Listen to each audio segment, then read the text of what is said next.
Morning,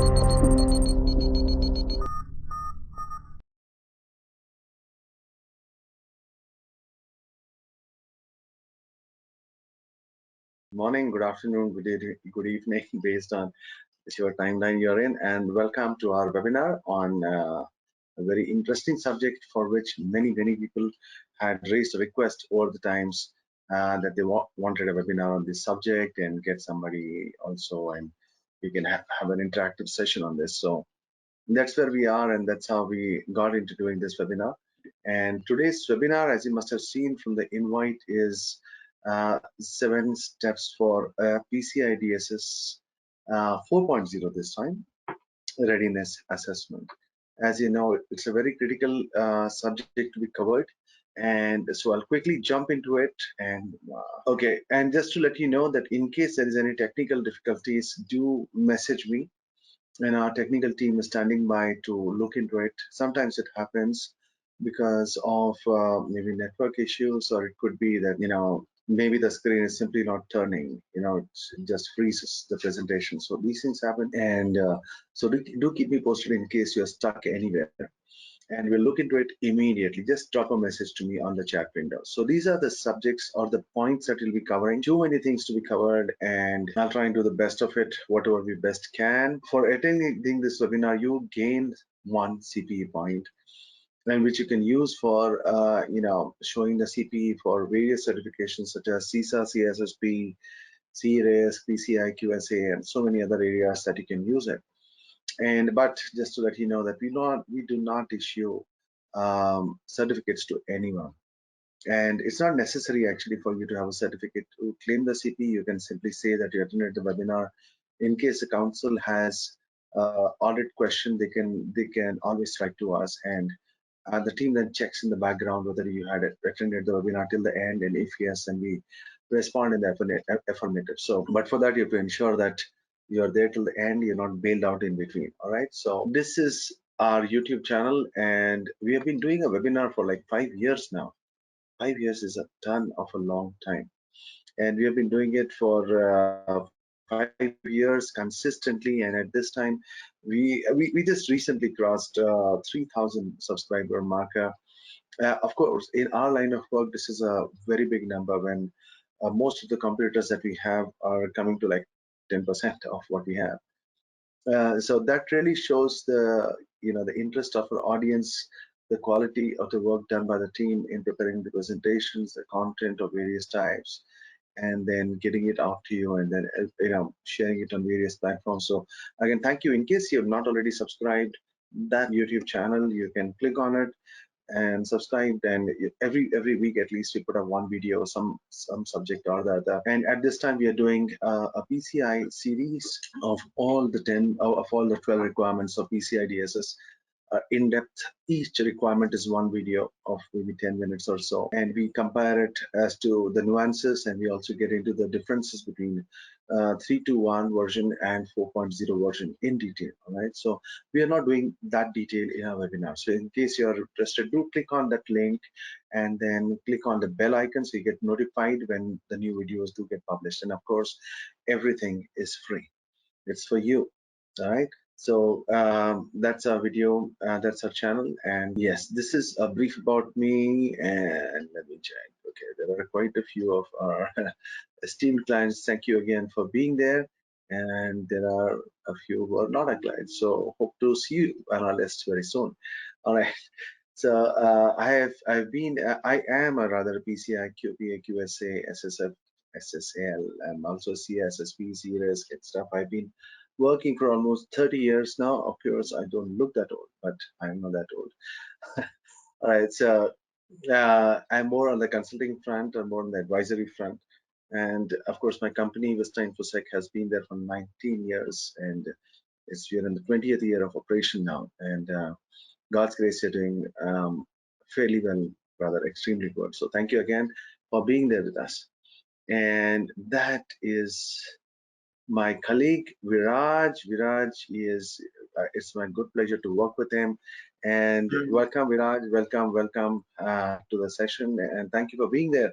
Okay, just for everyone, Viraj is traveling at the moment, and so he's sitting in a network issue zone. All right, so we're sitting in a network issue zone, so there could be some minor delays and drops and stuff, but he's an amazing guy to work with. He's been there like 12, 15 years experience something, and he's a very core member of a team. He only works on critical assignments for our key clients internationally, and an amazing person also, in addition to the knowledge base that he carries.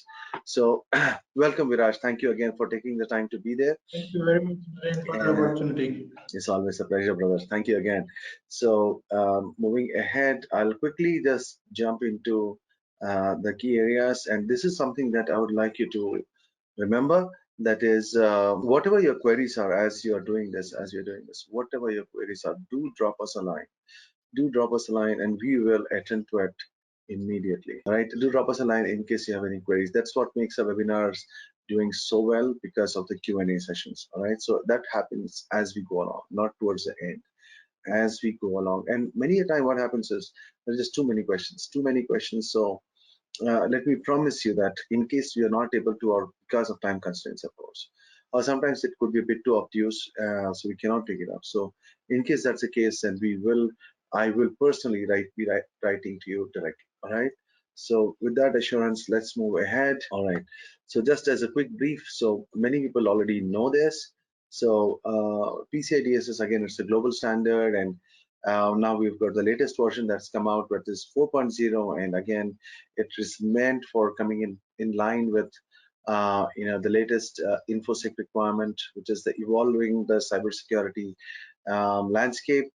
The validation standards have been enhanced, and there's an added flexibility for different methodologies. It's not take it or leave it in black and white approach. They've introduced a gray area also.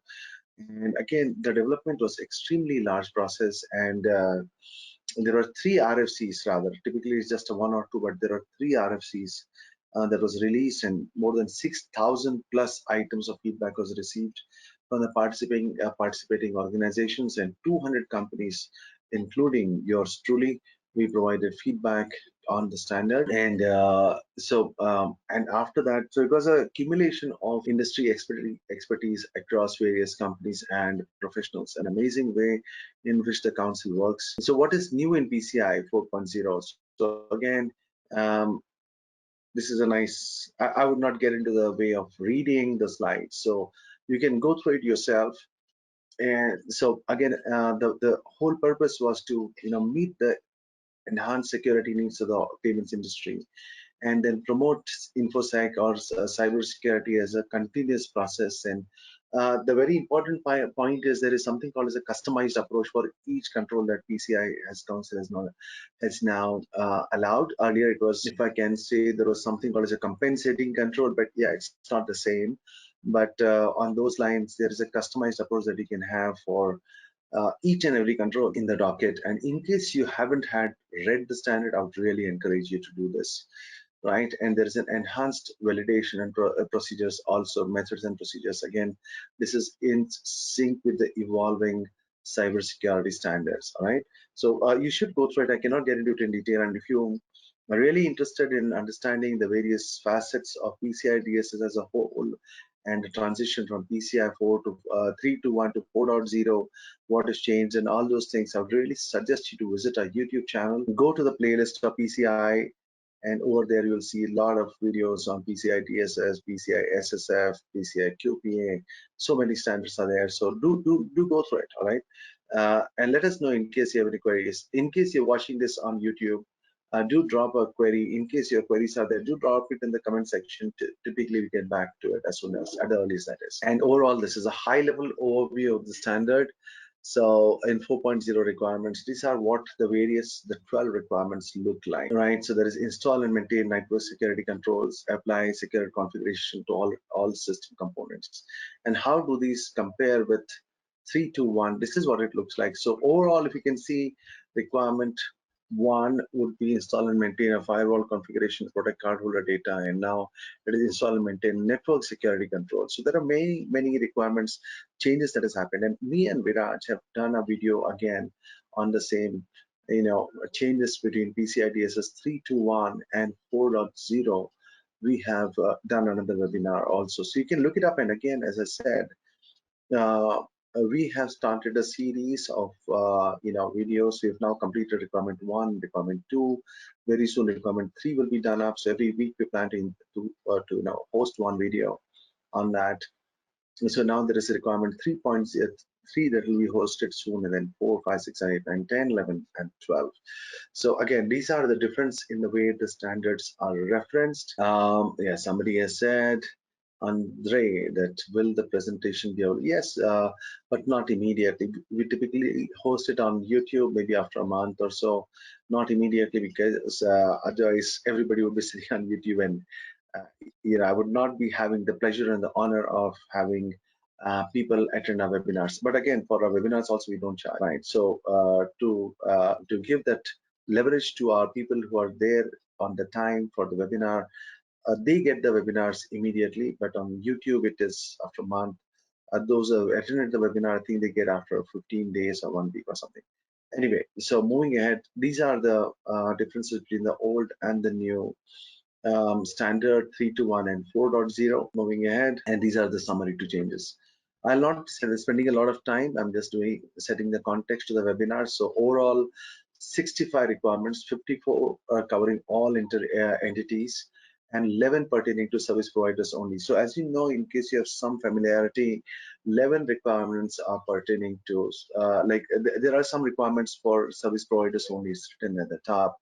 So there are 11 such requirements. And of course, there are many requirements for which it is written that it is as a recommendation, as a best practice until March 2025. But not all updates and changes or new requirements are for 2025. There are some requirements which have to be done immediately. So there are 14 such requirements which are immediately applicable to people who are going in for 4.0. 14 such requirements of the 65 requirements. All right. So, and there are multiple roles and responsibilities required for each requirement. Okay, someone else said, is this being recorded? Yes, it's being recorded for you. So requirement 12.3.2 mandate service. These are some of the changes. So these are the major changes. So 12.3.2 mandate risk analysis is also called now as a targeted risk analysis for various requirements. For example, how often the antivirus should be run. So those things are there as a targeted risk analysis. So 12.5.2 demands frequent validation. So half year to yearly revalidation of the scope has been mandated in 12.5.2. 12.9.2 is again with documentation demonstrating the maintenance of proper security around customer data. With 12.9.1, that is a unilateral understanding of PCI DSS responsibilities. So again, there are 51, because there are 14 applicable immediately, there are 51 which are deemed as best practice until 2025, March 31st, 2025. All right. So moving ahead. It's always, Yeah, sorry. Yeah, go ahead, Viraj. Good to hear your voice. So I was like I wondering when said you will earlier, chip in. Yeah. it's always better to start implementing gradually rather than waiting for 2025. That's the ideal approach for any organization. Yes. Yeah. Yeah. That's a good point, actually. To set the context of the rest, me and Viraj have worked on specific assignments for PCI 4.0, including readiness assessments, and yeah, that's the approach that we always taken, right, Viraj? That is always the best way, because see, understand something, that is PCI DSS has given these additional requirements for your safety, for the safety of your customer data. And these are not like okay type of things. It is not like a fancy thing, these controls. These are really important requirements. And if you are in a position to do it immediately, or you can just push yourself a little bit and get those additional, maybe not all 51 remainder controls, maybe at least 20 controls, 25 controls. Additionally, you can do, you should go ahead for that. Yes, Viraj, yeah, that is there, and we'll get into those requirements also in detail as we go ahead. So this is the implementation time. This is the implementation time. As we can see, it started off with the official release of 4.0 with validation documents in the first quarter of 2022. And then by 2022, second quarter, the training and supporting documents started. The training material started coming online on the QSA portal. For those of you who are not aware, QSAs like myself have access to specific content on the PCI website that we log in and we can see training material, reference material, additional support. Believe me, guys, the amount of support that the council gives is just outstanding to QSAs, not just QSAs, all the people who are certified auditors on the website, on the council's listing.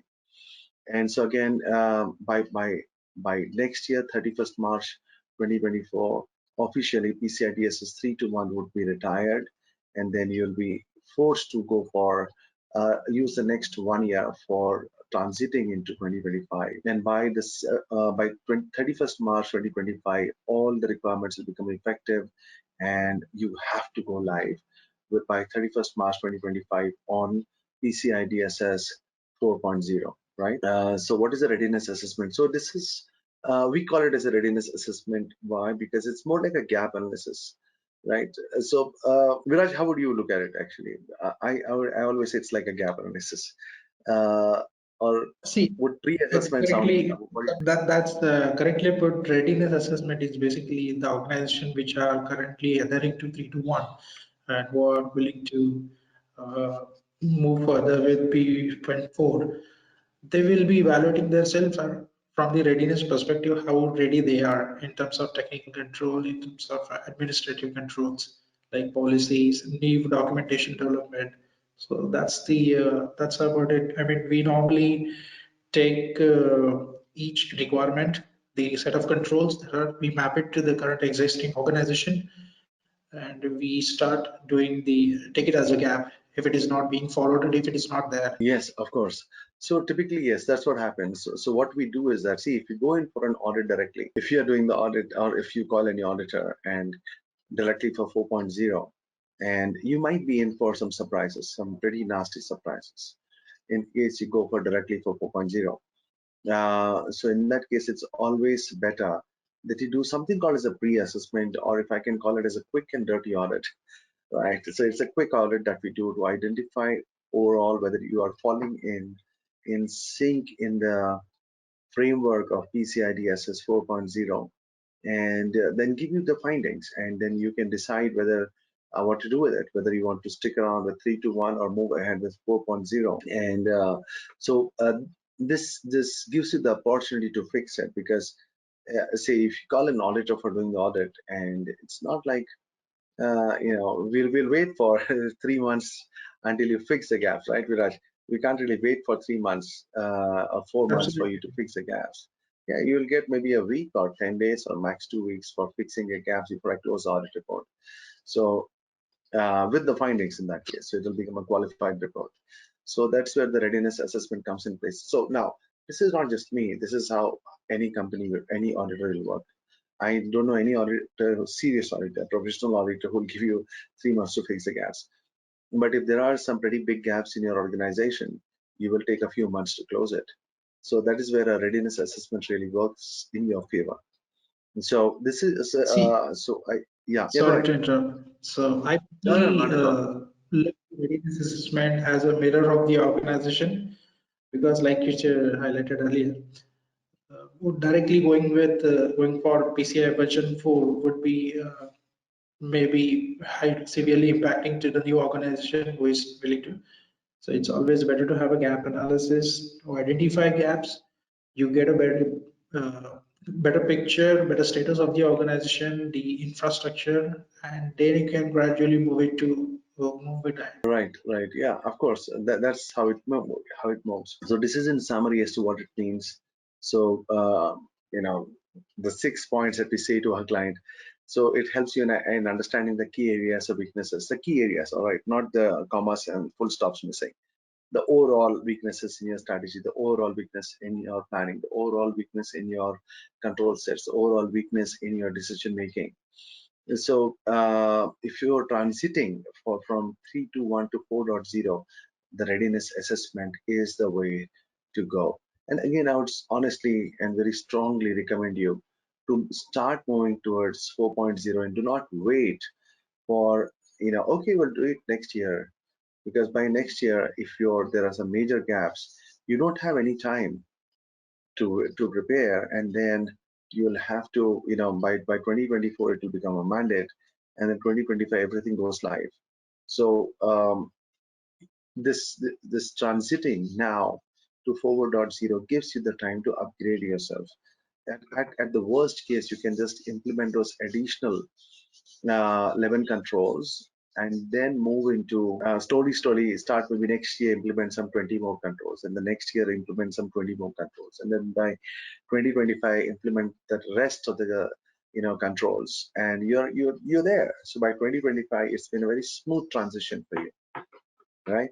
So that would be our advice to you. And so again, why it is important. Okay, there are some slides on this. Let me skip it and get to the meat of it now. It's again, as I said, it's very important and it helps in your decision making strategy. Okay, there's a nice question. Where can we get a sample of V4 for a readiness internal assessment? Mary, that's a great question. And what you can do is go to the site PCI You can go to documentation section, and there you will see the standards available for free download. It's amazing what the council does. It's amazing because all the entire content, the entire standards is available for you at no extra cost. So it's not like a ISO where you have to actually buy the standard. PCI Council gives everything for free. So those standards are there, the FAQs, the tutorials, everything is given at no cost. So I would really suggest you to go online to PCIsecuritystandards.org and download the standard. I really hope that helps. All right, moving ahead. Finally, we reached. So Viraj, ready to jump in, right? So these are the 7 steps that we have discussed. We brainstormed it out, and the 7 steps for doing the PCI DSS readiness assessment. So the first step, initial assessment, then scope definition, and then security control evaluation, the gap analysis, risk assessment, recommendations, and then finally the reporting. So jumping into it, looking at this, really my team did, I'm so proud of them. They've done a great job in designing such a beautifully well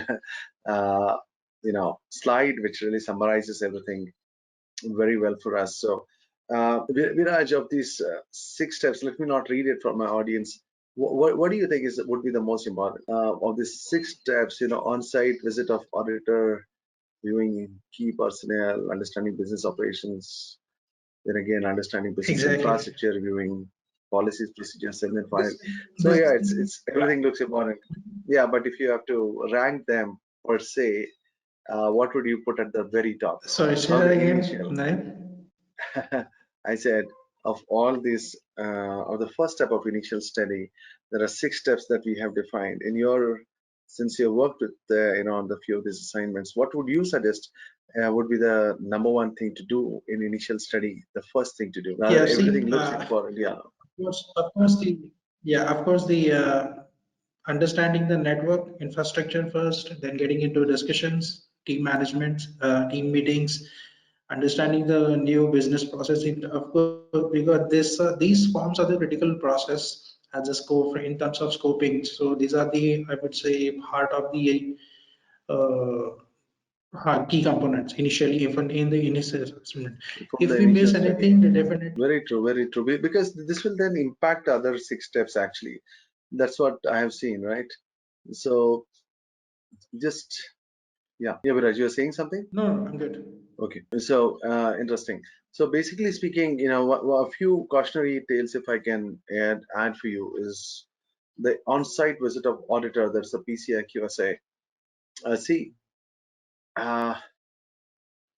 unless you really don't have a setup of your own, I wouldn't suggest you to skip this step, because many companies have not really come out of this COVID mindset that it is the remote audits part. And I'm personally not very comfortable of and very big fan of remote audits, because things can get done in a much more detailed manner once the auditor is on site. And this is the frequently skipped part, that is the on-site visit of auditor. That's the PCI QSA, and then interviewing the key personnel, understanding the key business processes. And then of course the next part I would say is that, again, educate key personnel on the updates of PCI DSS 4.0 in case you're doing the transition.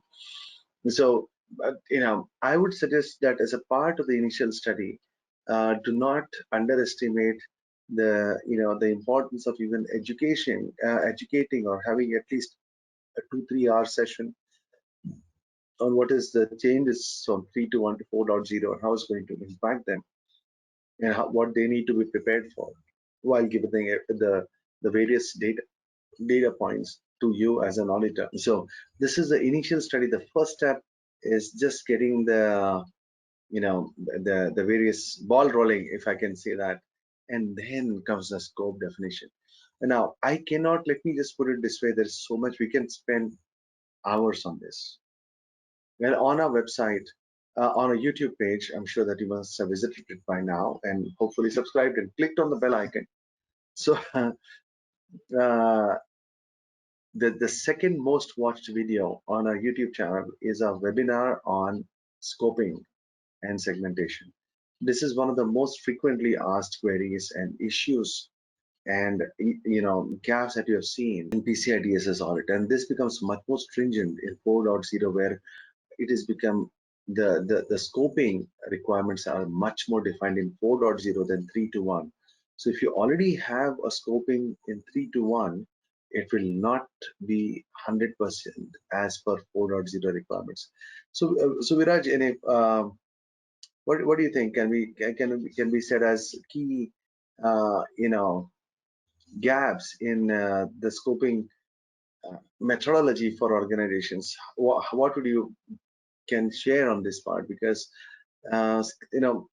and we've seen so many issues with companies where they have scoping issues. Scoping definitely forms the stepping stone of the further assessment. So in terms of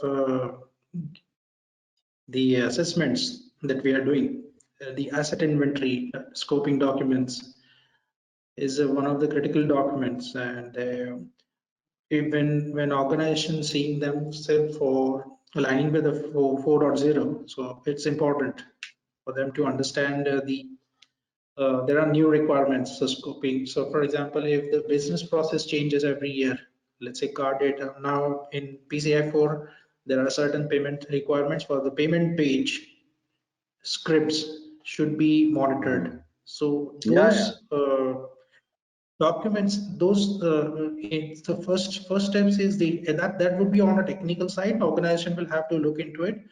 At the same time, whatever they are defining, they will have to first document it.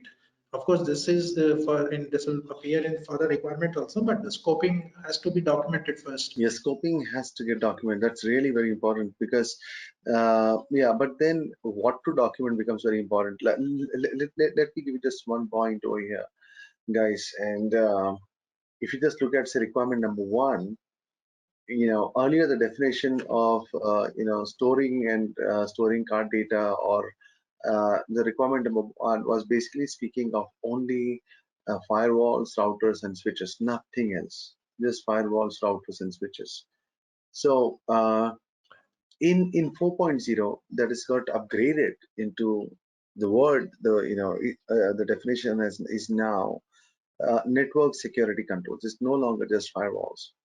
So it would include then everything: your WAF, your PIM, your PAM, your MDM, your DAM devices, your ITS, IPS, everything comes under it. So that is where, as earlier, people would say, companies would say, oh, why should I include this? Why should I include that? It's not required. The network requirement 1 just speaks about firewall. Why are you talking about WAF? So, or why you're interested in the configuration standards or the data access management DAM tool.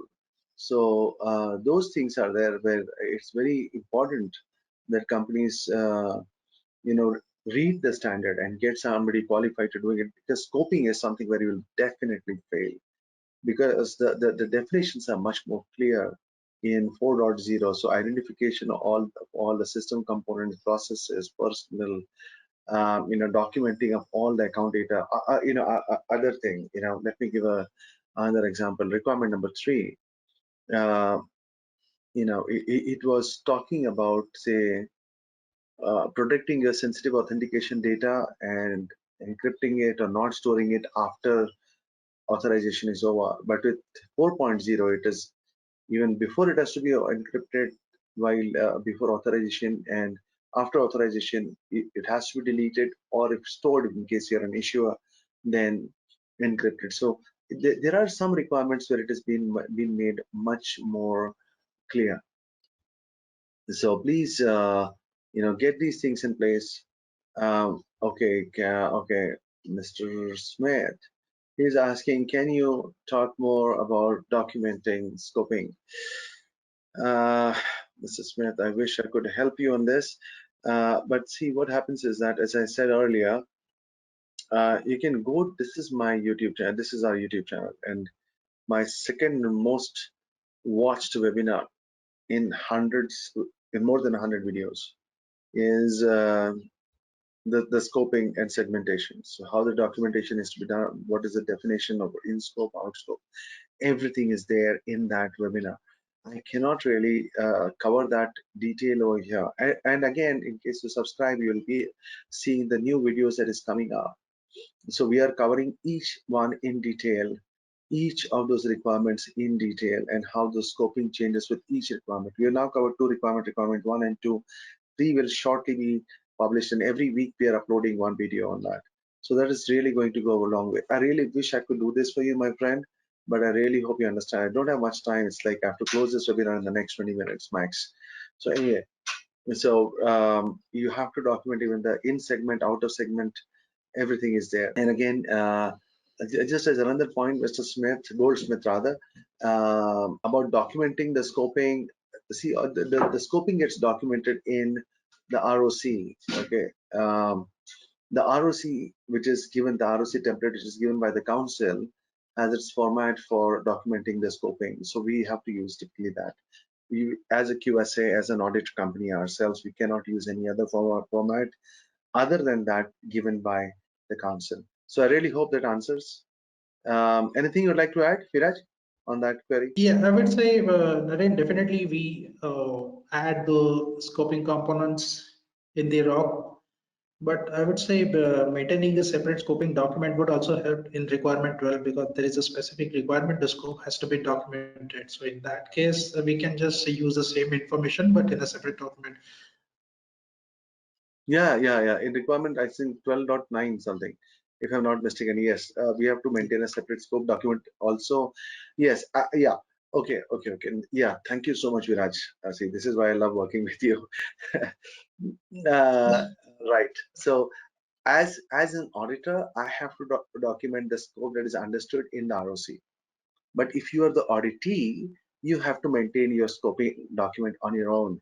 You cannot be using the same ROC as a format for you. Yeah. Thanks. So as per requirement, I think 12.9, if not 12.6. Yeah. Sorry, go ahead. Yeah, so given an example, let's say organization is developing 14 applications for the last year, and from the next year, even if the application remains same, they will have to look into it, which application is actually processing or dealing with or connecting with the CD environment every year. So that becomes the tedious exercise also. This is captured in the scoping document. That scope has to be approved by the management. Right. And this is a quick, this may help Mr. Smith and others who are watching this webinar as to how the scoping works. This is like a great summary.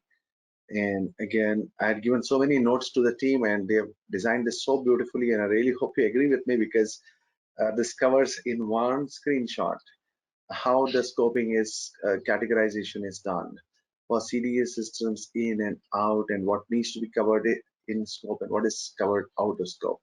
So there is in Ask the Experts also, there is a playlist in our YouTube channel, Ask the Experts. Again, I've covered parts of this as to whom does and to what does PCI DSS apply. So I've covered some parts of this even over there. Against what is typically repeated in the industry, it is not just systems that store or process or transmit card data. There are other requirements also that define what is the scope. So absorb this slide. It really answers a lot of queries and watch a webinar on scoping. All right, moving ahead. So again, as Viraj also said very well, as to this is what it is all about, explaining each system category for scoping. So this is what the auditee has to maintain as defining the scope. It is no longer just auditor who will document, but he will validate what the auditee has also documented as the scope. All right. So this is something as to in scope, out scope, and how it works is something that we need to keep in mind. All right. Moving ahead, we put a couple of slides on webinar. Okay, on the scoping part, and this is again explaining the out of system component categories for scoping. This is again we have done a copy and paste of the content that we got from the council directly. So this is directly from the horse's mouth. This is not something that we have made. And Viraj, how much trouble did you face while writing the ROCs for 4.0, right? So it's been something of a pain. I wouldn't say pain, okay, because that sounds bad on the council. No, it's not really a pain, but it was a lot of work.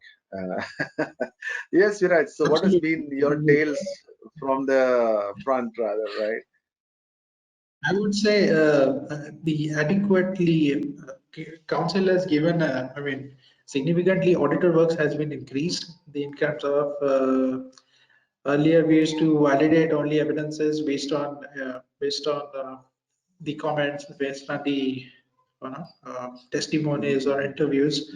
Now we have to validate the screen with the screenshot for each and Right. every statement that we made. Yeah. So that Yeah. is huge thing. This like organization maintaining thousands of 6,000 assets, and we are sampling. So it's really becomes a big task and huge efforts for us, for our auditor also.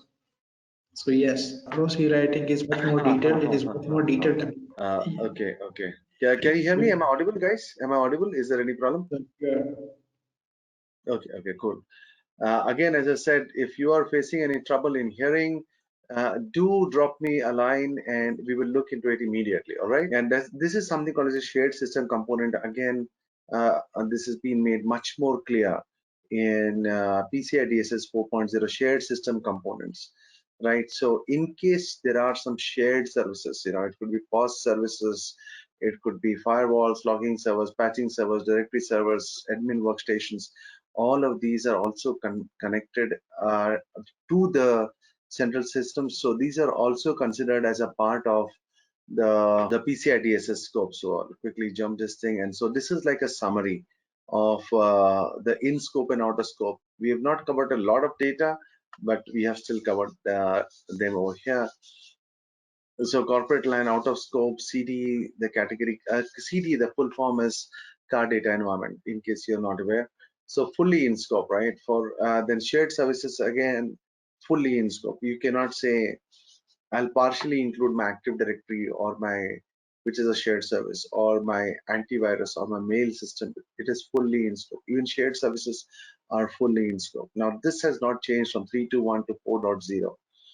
And again, corporate LAN, in case we have got so many clients where they might be having a few thousand people in the company, but the people who are dealing in card data is not more than, say, a few hundred. Sometimes we had clients where they're just like a handful of people who are involved in card transactions and card management. So they are considered to be in scope. So that is where the segmentation. Now again, segmentation, network segmentation is not a mandate as far as PCI DSS 3.1 or 4.0 is concerned. But in case you don't do the segmentation, what happens is that your entire team becomes a part of scope. So segmentation is good for you. You should go for it. But again, there are requirements in case you do segmentation also. In case you don't, then there's a bigger ball game for you. And then the next point becomes is the security control evaluation. How would you look at it, Viraj? Security controls, how would you go about the evaluation part? You see, when it comes to technical control, for example, requirement one. So, can you give me an example? Evaluating existing controls. It basically the mapping of the current standard and with the alignment. So, for example, let's say FIM.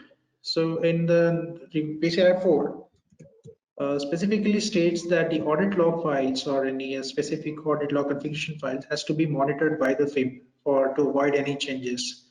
So that Okay. I would say the first mapping with the technology, existing technology with the existing control. That's how we take each and every requirement and we map it. Now for also two-factor authentication. So there is specific requirement that it is susceptible to phishing attack or it is not susceptible to phishing attack. So we check with the vendor documentation, we check the implementation in terms of two-factor that it is secure enough and it address the requirement. Yes, but then evaluating the networks, the security controls, is becomes something of a pain. That is something that I would like to bring to the notice of everyone. Is that it becomes something of a pain because what happens is that how to define a network security control? Viraj, can you just take us through on this part as to how would you define a network security control? I think it is pretty broad with 4.0, right? See, like I said earlier, the 3.2.1 was considering only firewall in scope. Now, since they have introduced the new word network, the entire Yeah, network components has kicked in, and so everything, everything, we have to everything comes check the into place. configuration, everything from the network level, from let's say firewall, switches, routers, WAF, load balancer, routers, where is it connecting? So all those stuff we have to evaluate and becomes a part of segmentation also, whether it is connected. Right, and this is where it becomes very important for the company to understand also that is this is not as simple as how it was in PCI DSS 321. This is one of the key issues that you will face because that is where a readiness assessment becomes so important for you because what happens is that with PCI DSS 4.0 in the security control evaluation parameters changes, so it is no longer just a firewall router switch. It also includes everything else, your honeypots, your logging servers, your SIEM, everything comes over there. Even your wireless gateways comes in the fray for requirement number one. So all your network security controls, your PIM, your PAM, your even your BMS, if I can, no, that won't be network security control. Okay, there could be a IPS, IDS, everything comes in the fray over here. Even your MDM, if you're using a DRM software for protecting a documentation, then it could be included as a part of this over here. Anyway, so existing security controls, you're reviewing the security control documents and then evaluating the existing relevant policies and procedures. Many a time we've seen that, of course, my friend, my colleague, Viraj, faces the brunt of it. That is, many a time, you must have seen it. That is, companies have the policy, the controls in place, but the documentation is not there. There is no policy procedure for managing and maintaining those things or reviewing and proving the effectiveness. So this is where again the security control evaluation becomes important for everyone. And again, the types of security controls. Now, this is something interesting, right? So in case you've done your CISSP, you would know what I'm talking about. So there is the preventive security controls, everything. So these are a few more examples. Man, I don't know how this guy manages, Viraj with this team on getting this data out from the clients. So whether it is a directive security controls, corrective security controls, deterrent security controls, the recovery controls, directive security controls, compensatory controls. So everything gets included as security controls, and you need to identify it, document it, and get the documentation in place, right? So this is, in case you've done your CSSP and stuff, you would know what I'm talking about. This really would make more sense to you. But that is how Just the, very sorry, yeah, go ahead. just quickly going back to the previous. Just wanted to add one point in the previous slide. The evaluation basically gives organization to adequacy of control, whether they are how they are prepared for it. Like if the assets are well prepared, well protected in terms of defensive depth. So evaluation becomes the most critical task when it comes to moving to PCI 4 also. If they Right. find if they find any gap in this control, then they have still 2 years to move ahead and slowly gradually implement their control. Yeah, this is that's a great point, and this is why we say do a readiness assessment. Now, okay, this is a great point. Thanks again, Viraj. I'm so glad you are there. because many time when you're speaking, you take many things for granted. And please write this down. I would say this to everyone watching this webinar. Please write this down. That is, when you're doing the readiness assessment, do it for all the requirements of PCI DSS 4.0, not just the carry forwards of 3 to 1 and the mandatory controls. That is, the 11 mandatory controls. Do it for all of them, and that would really help you understand where you stand.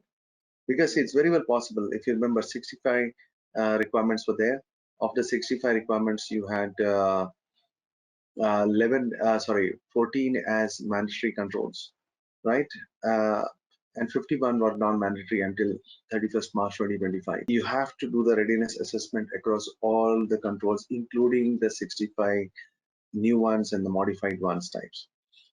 How this will help is that it's very well possible that of those 51 non-mandatory controls, you already have a few in place, and you don't even need to take an exception. That will give an extra boost of confidence to you and your management that you are, there for 4.0.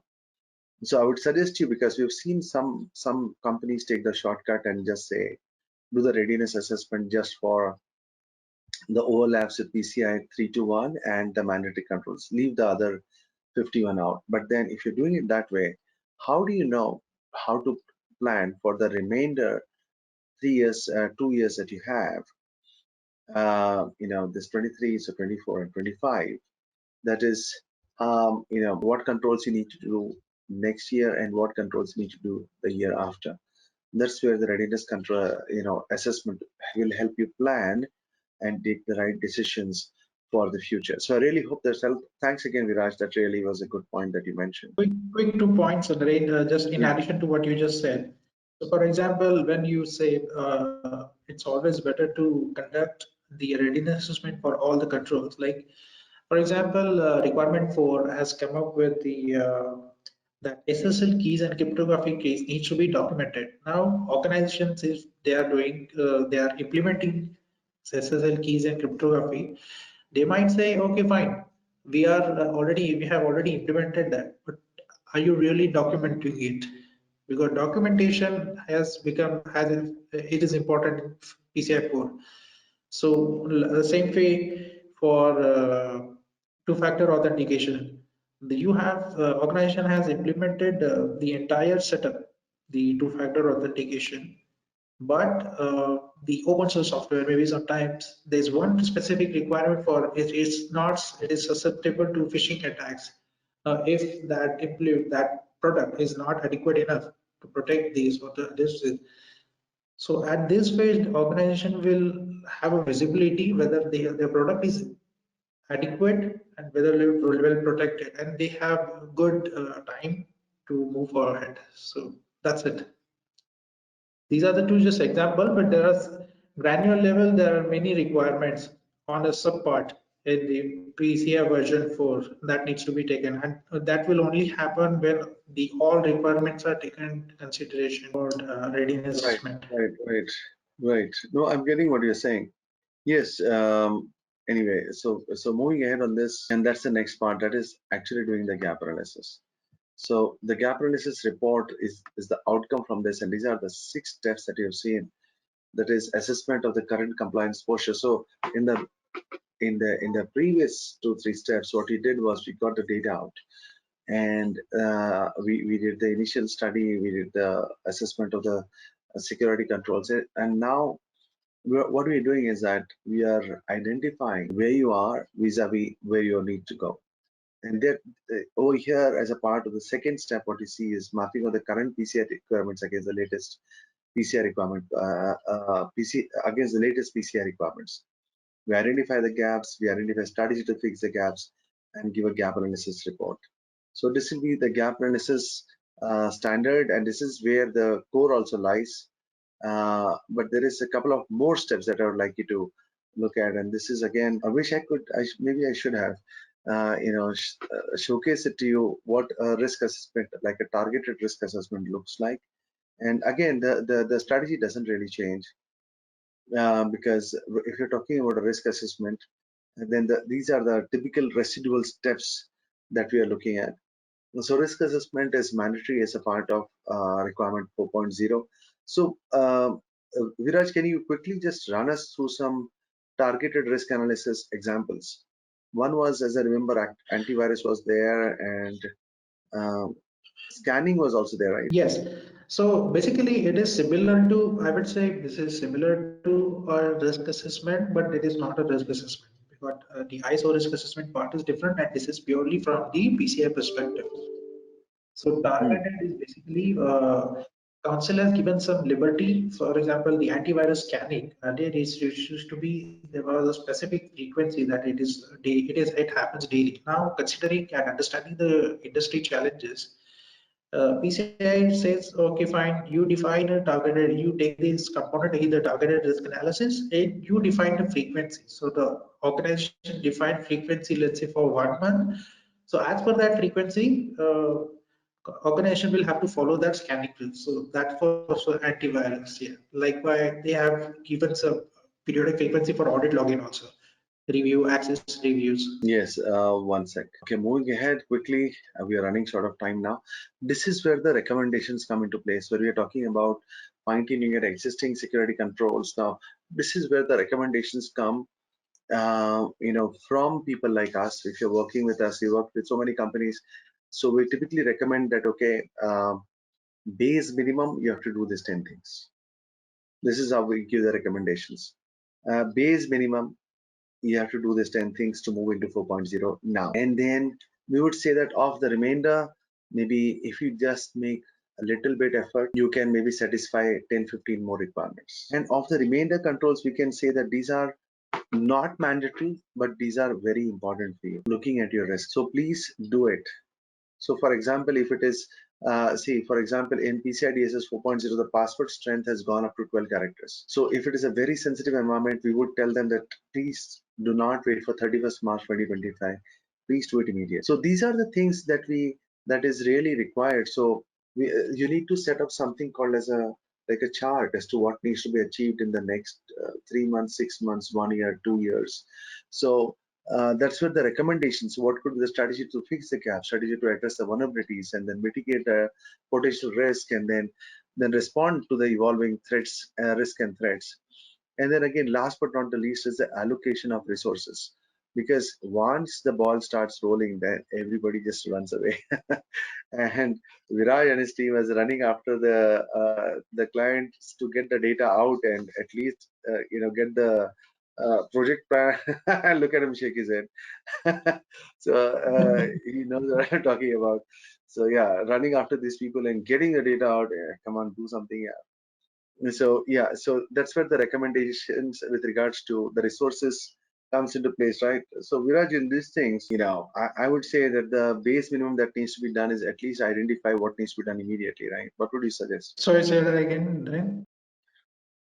I said with regards to the gap analysis report outcome, it would be base minimum, which should be like what needs to be done on an immediate basis and not wait for next year. See, like I said, password characters, password length has to be slowly Say 12 increased characters right now. immediately. Yeah, yeah, yeah, yeah. Development, the targeted risk analysis is one that will have to scoping documentation is another thing.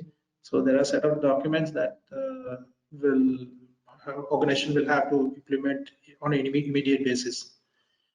Wireless controls, I would like to highlight here the wireless controls. If any card data is being transferred on a wireless, so that is another thing that organization will have to implement immediate basis.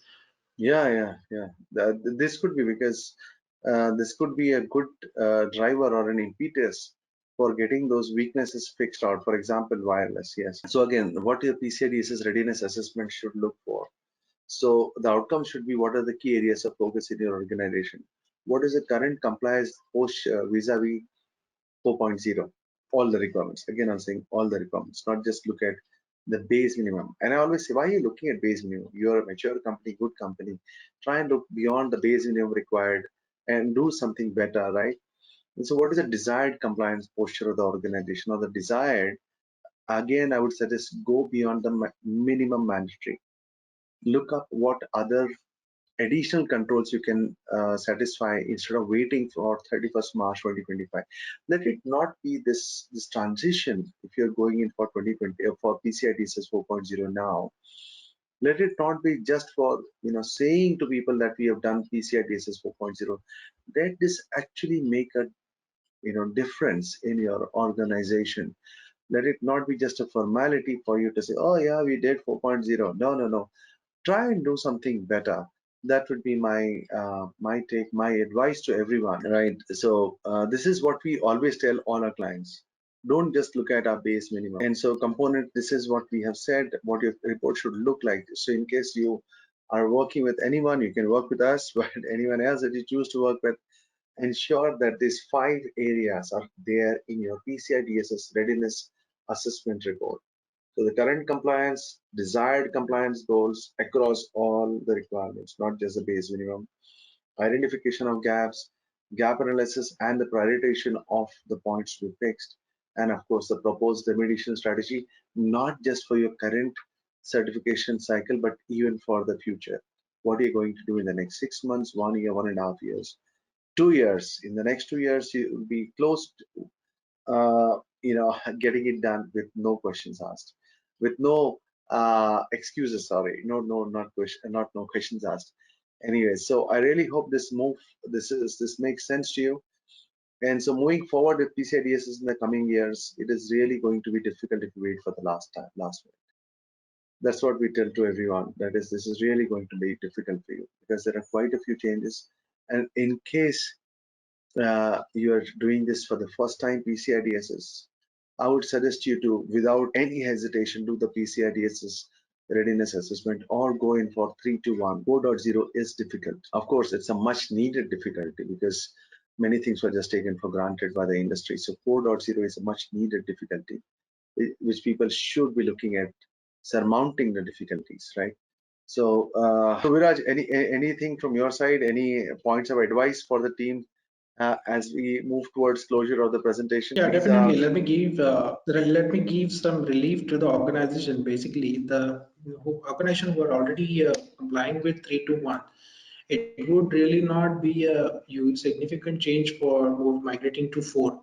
It will be like administrative, developing some documentation and implementing some practices, good practices. I think that's it. Just increases the maturity level. So, but yes, for the let's say they should not be worried about it. That whether is it going to be a huge budget constraint or something from the organization point of view. But yes, we can fine tuning the current existing infrastructure, developing some documentation and implementing some good practices, learning. Yes, that is how it is. That is what it is in PCI 4. I would say that's a relief. That's true. That's true. Okay. So final thought, as I said, and just this really summarizes what Virat just mentioned. It PC looking to if you're looking to implement the latest PCI DSS 4.0, it requires a lot of comprehensive planning. The budget requirements, updation of the policies, procedures, work instructions. You may even need to introduce some new technologies. You may need to rewrite your code because we are moving to a 12-character mandate of passwords and your current is just 8 characters. So in that case, you need to upgrade your programming standards also. So those things are something that you need to think about. Again, for wireless, the requirements are much more tougher. Thankfully, in 4.0, there is good consideration for the cloud. So that also needs to be considered. And apart from them, you need to have the adequate people, the hiring of the people. Of course, PCI DSS 4.0 brings in the much needed flexibility. But again, the flexibility has got a good amount of checks and balances. You cannot just wing it and do whatever you want, right? So that has never been the case with PCI. So anyway, moving ahead, so it's an ongoing process. And again, as I said, go in for what is good for your company and keep on upgrading yourself. Just have 2 years. It's not 3 years. 3 years was last year. This year onwards, it's just 2 years you got to upgrade fully to, because by this time next year, even the 4 or even 3-1 would be retiring, and then 4.0 will become the mandate for you to start implementing from next year this time. So please do not wait. Just go ahead with the PCI DSS 4.0 readiness assessment. In case you need always feel free to drop us a line, and our team is there waiting to help you. And again, forget the business part.